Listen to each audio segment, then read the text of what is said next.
प्रिय विद्यार्थियों, सादर नमस्कार।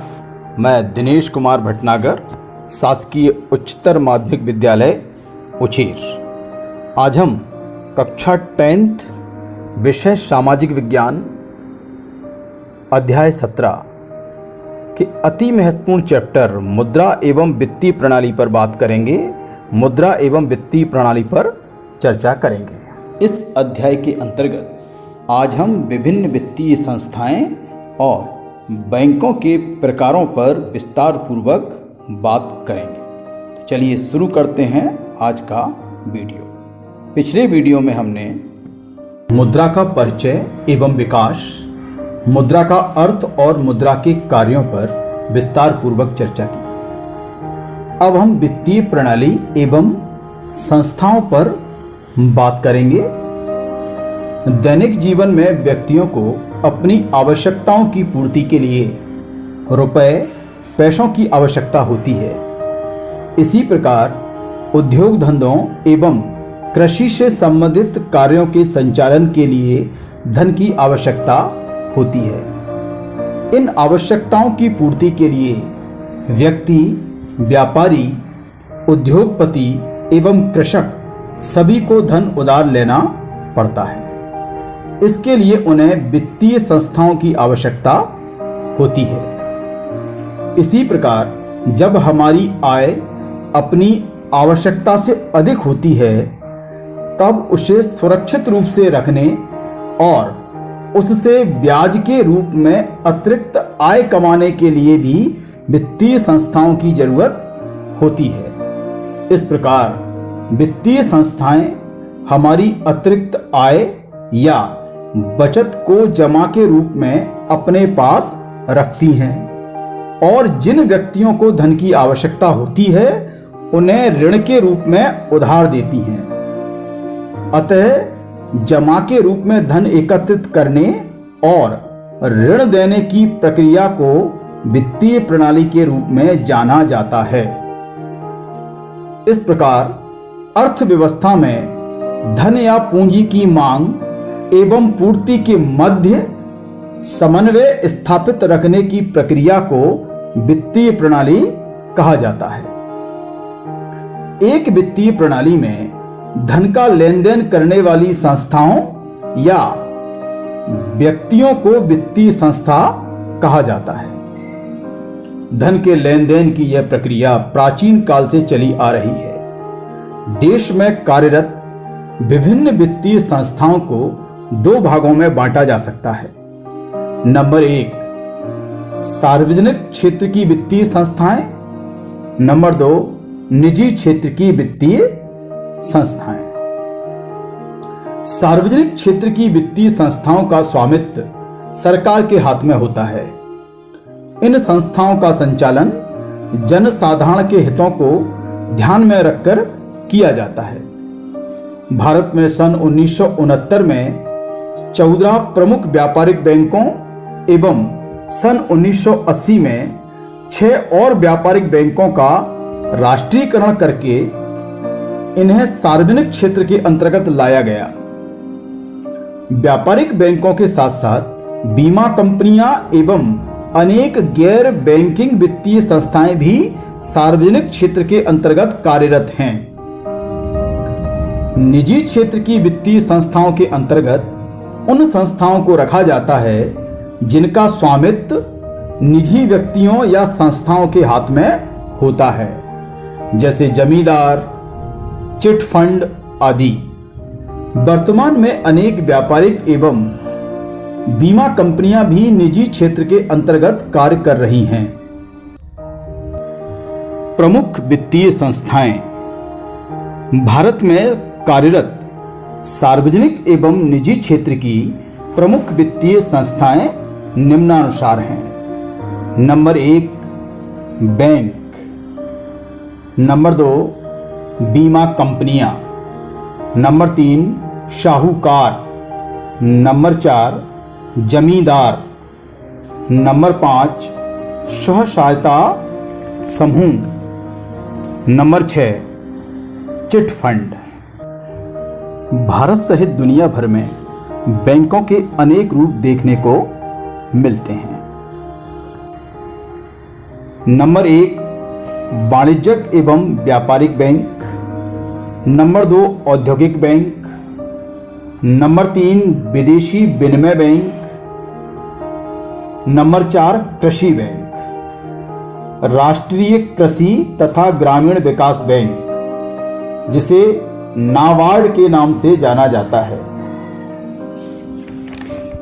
नंबर 5 केंद्रीय बैंक, नंबर 6 अंतर्राष्ट्रीय बैंक।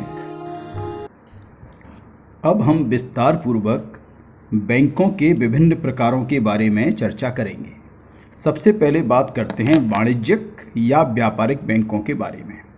व्यापारिक बैंक अथवा वाणिज्यिक बैंक वे बैंक होते हैं जो व्यापारिक उद्देश्यों के लिए अल्पकालीन ऋणों की व्यवस्था करते हैं।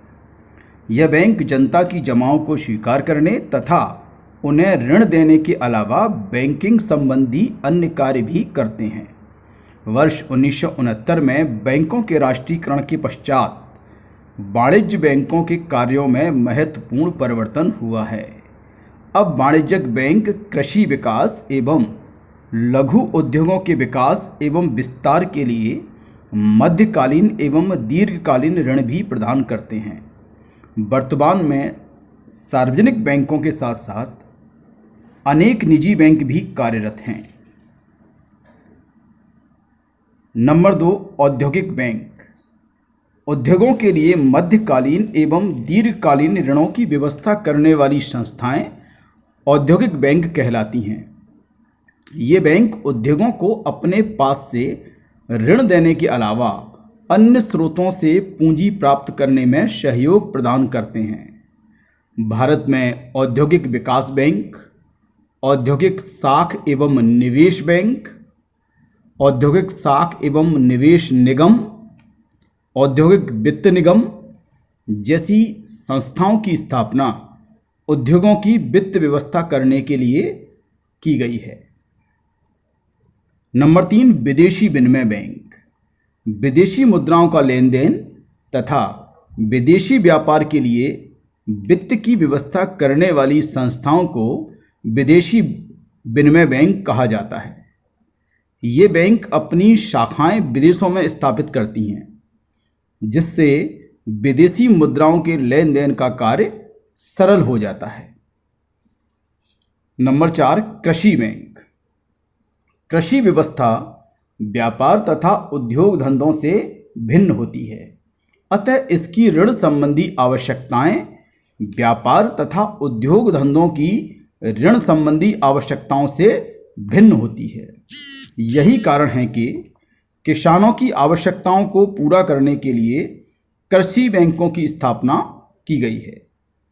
कृषि वित्त की आवश्यकताओं की पूर्ति निम्नलिखित कृषि बैंकों द्वारा की जा रही है। नंबर 1 कृषि सहकारी बैंक, नंबर 2 भूमि विकास बैंक, नंबर 3 क्षेत्रीय ग्रामीण बैंक, नंबर 4 राष्ट्रीय कृषि तथा ग्रामीण विकास बैंक। राष्ट्रीय कृषि एवं ग्रामीण बैंक की स्थापना कृषि विकास हेतु ऋण उपलब्ध कराने के उद्देश्य से 12 जुलाई 1982 को की गई थी। इसे संक्षेप में नाबार्ड कहते हैं। यह ग्रामीण ऋण ढांचा में एक शीर्ष संस्था के रूप में कार्य करती है।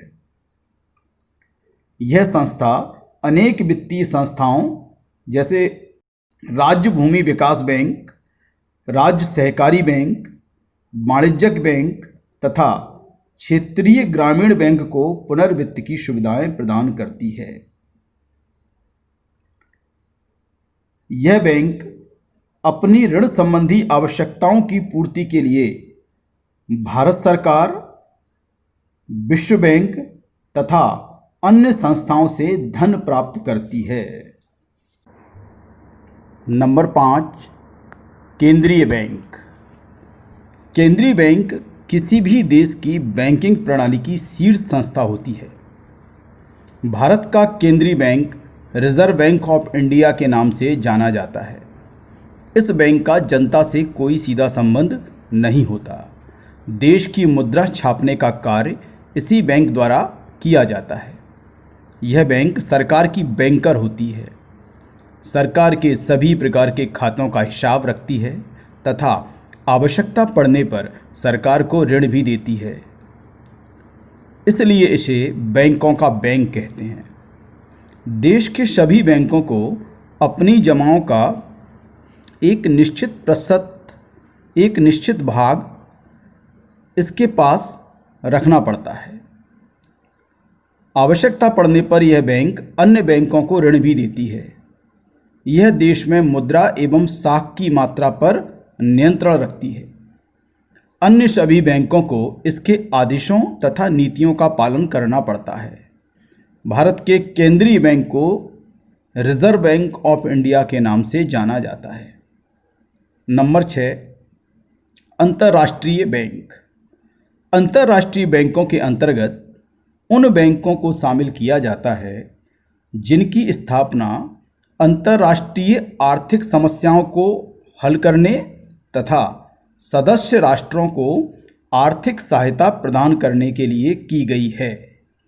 इस दिशा में 1945 में 2 संस्थाओं, नंबर 1 विश्व बैंक, नंबर 2 अंतर्राष्ट्रीय मुद्रा कोष की स्थापना की गई थी। अंतर्राष्ट्रीय मुद्रा कोष को हम इंटरनेशनल मॉनेटरी फंड के नाम से भी जानते हैं। और अब अभ्यास कार्य। नंबर 1, वस्तु विनिमय प्रणाली से आप क्या समझते हैं? नंबर 2, प्राचीन काल में किन किन वस्तुओं का मुद्रा के रूप में प्रयोग किया जाता था? लिखिए। नंबर 3, मुद्रा की परिभाषा दीजिए। नंबर 4, वित्तीय प्रणाली से क्या तात्पर्य है? नंबर 5, बैंकों के विभिन्न प्रकार कौन कौन से हैं? लिखिए। नंबर 6, मुद्रा के प्रमुख कार्यों की व्याख्या कीजिए। नंबर 7, भारत में पाई जाने वाली प्रमुख वित्तीय संस्थाएं कौन कौन सी हैं? लिखिए।